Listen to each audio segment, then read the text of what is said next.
afternoon and welcome back. I'm Marcus Peter. It's very clear that when we think about the founding of the United States of America, we think from a significantly historical and therefore political perspective, which is not wrong, but we can also acknowledge that there is another kind of founding, one that pertains to the blood of the martyrs. Joining me to have a conversation about this is my friend Jared Staudt. Dr. Jared Staudt is Assistant Director of the Institute of Catholic Culture, author of numerous books, and he and his bride Anne have 6 children, and he's also a Benedictine oblate. Jared, great to speak with you. How are you? I'm doing very well. Well, first of all, congratulations on the new position. Yeah, no, it's great. I've been teaching for the Institute of Catholic Culture for 6.5 years. And, I really feel called in my life to try to build Catholic culture. So it's great to be on board at ICC, to be helping to, people to live out the faith in their daily lives. That's our focus.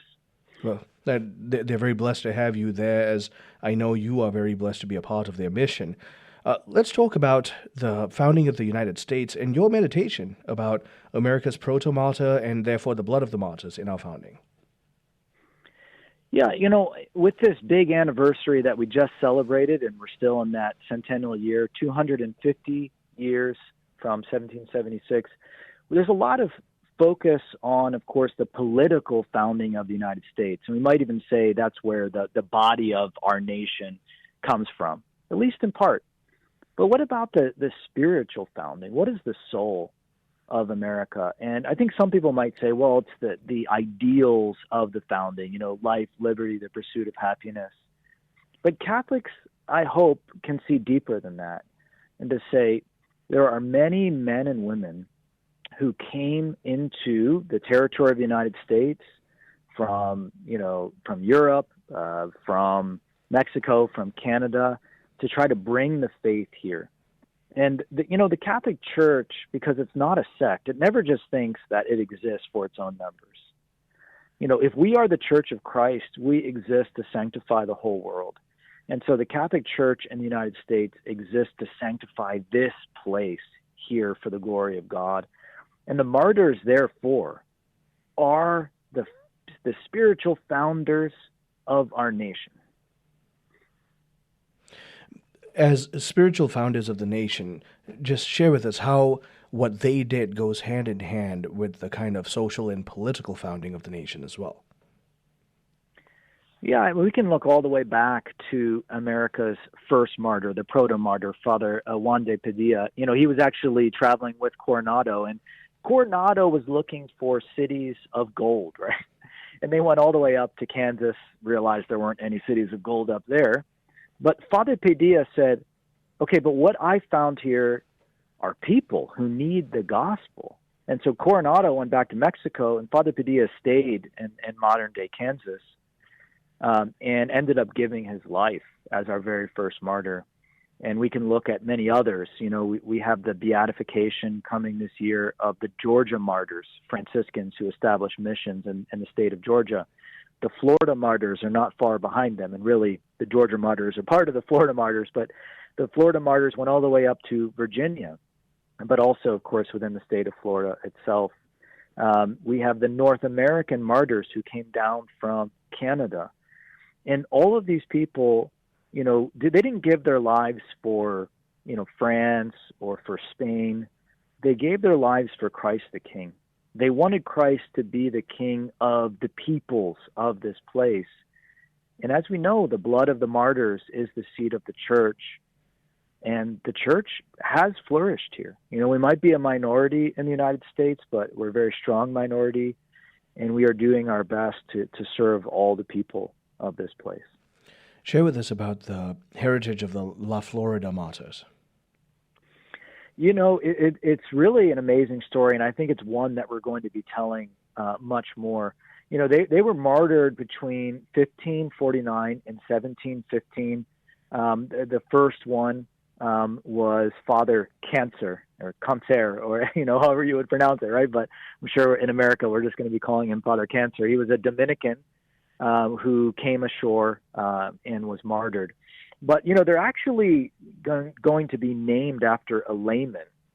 So it's Antonio Enija and companions. And Antonio was an Appalachian Indian who was a lay catechist and was martyred by settlers from Carolina and Georgia who didn't want the Spanish establishing, Indian missions to the south. So they came down and destroyed the missions and killed everyone within them, in part because they were Catholic. And Antonio Enija really, he gave his life because he went around trying to warn people and help them to defend themselves, and died very heroically. But there's, really, I think, an amazing story in Florida in general, because you have the oldest continuously inhabited city at St. Augustine, and it was the oldest of the missions that survived there. It was the mission was called Nombre de Dios, the name of God, and it even became a refuge for escaped slaves from the English colonies, and also for Indians who were pushed out of the English colonies. They came down and kind of coalesced as the Seminoles. So there's a great story of the church in America that I think a lot of people just don't know about. And so I think the Florida Martyrs, when they're beatified, which I think is going to be happening soon, that this is going to bring this story to greater prominence. How about the Jesuits among the Huron tribes in New France? Yeah, so the Jesuits established missions in modern-day Ontario among the Huron Indians, and there's some really amazing stories of converts from those missions. But as they were traveling back and forth to Quebec City, they were exposed to raids from Indian tribes such as the Mohawks. And so Isaac Jogues and a number of others, including a lay brother, René Goupil, another a French layman, but also a bunch of Christian Hurons were captured and were brought down to an area a little bit to the west of Albany, New York. And René Goupil was tomahawked for making the sign of the cross over a boy. Isaac Jogues, had his fingers bitten off so that he wouldn't be able to celebrate Mass. And he actually escaped. That the Dutch helped from Albany helped him to escape and to sail back to France. He received special permission to celebrate Mass without his the fingers that were necessary at that time. And he willingly chose to go back to that village of Osernanon, that Mohawk village, as a peace emissary 5 years later. And he was martyred. Surprise, surprise, right, by the same people who tortured him. Mm-hmm. But it was very heroic in the sense that he specifically came back to those people out of love for them. He died with another lay Jesuit brother, Jean de Lalande. And so the three of them are the group of the North American Martyrs who died in upstate New York. Now, what's amazing, because I mentioned that quote from Tertullian earlier, that the blood of the martyrs is the seed of the church. That is the village in which St. Kateri Tekakwitha was born, 10 years after Isaac Jogues' martyrdom. And so she was born to a Mohawk father and a Huron mother. Her parents died when she was young of smallpox, and she lived, a really beautiful and holy life, although she had to escape from the Mohawks, and she went up to an Indian settlement in Quebec. I'm talking with Dr. Jared Staudt, and we're talking about the early Catholic martyrs for the faith in the founding of the United States of America. It is right that we remember the political, the social, and therefore the revolutionary history of the founding of this great nation. But alongside it, we have to remember that there is a second kind of founding, and that involves the blood of those martyrs that was poured forth on this soil, sanctifying it for the life of God. We're going to continue on the other side of the break with these stories. Stay tuned. I'm Marcus Peter.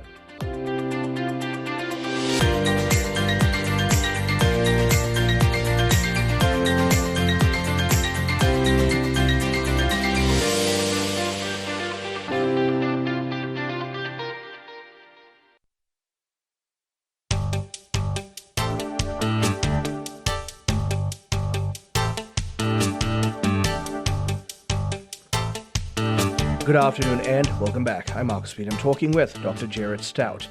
Jared is the Assistant Director of the Institute of Catholic Culture, prolific author, and he joins us to talk about the other founding, the blood of the Catholic martyrs. Jared, let's continue from there. You were just finishing off the story of Brother Rene and Father Isaac Jogues, and how so they get tortured. They go off to essentially for safety, but also to recuperate, and then they come right back. Isaac Jogues in particular, yeah. Brother Rene was tomahawked before Isaac Jogues could get out of there. But I want to just relate a little story because, for the actual anniversary, I was actually up in that area for my brother's wedding. Wow! It was just providential. And so, to me, it was just very significant. And that's why I wrote this piece. And I was like, here I am for the 250th anniversary of our country. And I'm in this place that has been sanctified by the blood of these men who died for Christ, but also for the love of the people who killed them, right? Because they wanted to share the gospel with them. And so I think Isaac Jogues, undergoing this extreme torture. I mean, he was literally nailed up like he was hanging on a cross. He was beaten and whipped. I mean, they had to run the gauntlet, and I don't know if you know what that is, right? Everybody, the Indian warriors would line up, in two rows, and you'd have to run between them, and they would just hit you with their clubs. Mm-hmm. It had spikes and everything on them. And then, of course, had his fingers bitten off so that he couldn't celebrate Mass. The Pope, when he gave him special permission to celebrate Mass, said it would be a shame if a martyr of Christ could not drink his blood. Because at the time, only the priest would receive from the chalice. And so he was seen to be a living martyr. I mean, he had undergone worse torture than most martyrs, even when he escaped. So somehow he survived all of that torture. And to go back to that Mohawk village, Osernanon, is something that was, I think, beyond heroic. But why did he want to do that? Well, he knew the language. He knew the people. He thought that he could help bring about peace. But there was just too much of a suspicion and hatred of the Catholic faith, and, of course, a fear of the new that he wasn't able to survive there long. But if I can introduce another element to this, this was a little bit before the anniversary day, but I was actually driving out west. The wedding was expected, but I was on an unexpected trip. I was driving out through Arizona, and I was driving through parts of Utah and Colorado. And I was on the exact same trail that these missionary priests were on, but in the same year, 1776. Now, I mean, Isaac Jogues, actually was martyred in 1646. So that is, the century prior to the founding. But out in the West, there were two different groups of missionaries. You had the Franciscan friars Dominguez and Escalante, who went up from Santa Fe. They went through western Colorado, did a loop through a big part of Utah, and came back down into New Mexico. And you can even see, like, there is, like Escalante Stairs, like National Recreation Area named for part of their journey. But that was right over July 4th, 1776. They were pioneering this new road into the interior of the country. And then Father Antonio Garces was coming from the mission down outside of modern Tucson, and he was riding in areas of Arizona alone, just by himself, places that no white man had ever gone before, in forging friendships with the different native tribes and trying to bring peace among them. And he would later be martyred in Yuma, California, right on the border with Arizona. So, I just thought how weird it is. Like, here I am on the trails of these pioneers of the Catholic faith who risked their lives to try to open up these new roads, to bring in missionaries, to even try to bring peace among the peoples. And I think that's an important element of the missions that people forget, right? The friars definitely were trying to work for the protection and even peace amongst themselves of these different native tribes over and against the colonization that was coming, whether it was from the English, the French, or the Spanish. Jared, might I prevail upon you to read out the collect that was written up for the Feast of the North American Martyrs? You quoted it in your article, and I find it tremendously moving. Yeah, absolutely. And to even put the context here, we don't have relics of Saint Isaac Jogues and René Goupil and Jean de Lalande, first-class relics at least, because they were just like thrown either into the ravine or into the Mohawk River itself. But there were some of the other relics of the North American martyrs, like Jean de Brebeuf and a couple of others, at this shrine in Orisville, New York, that I visited. And so I was praying in front of those relics, and this prayer was actually printed out right there. So here it is.